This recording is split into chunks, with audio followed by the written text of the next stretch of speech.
ఇప్పుడే నీకు నువ్వే ప్రశ్నలు వేసుకో. నా చుట్టూ ఏ సమస్యలు ఉన్నాయి? జనాలు దేనితో బాధపడుతున్నారు?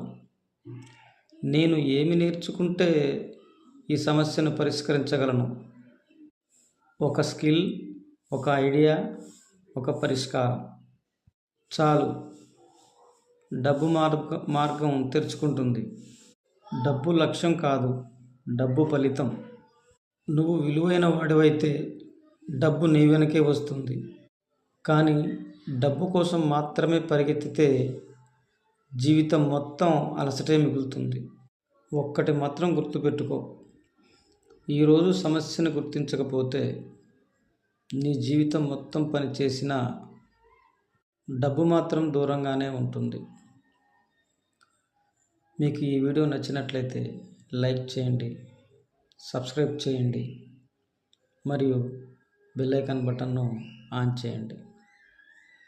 మీకు ఇది నచ్చినట్లయితే ప్రత్యేకించి కామెంట్ చేయండి.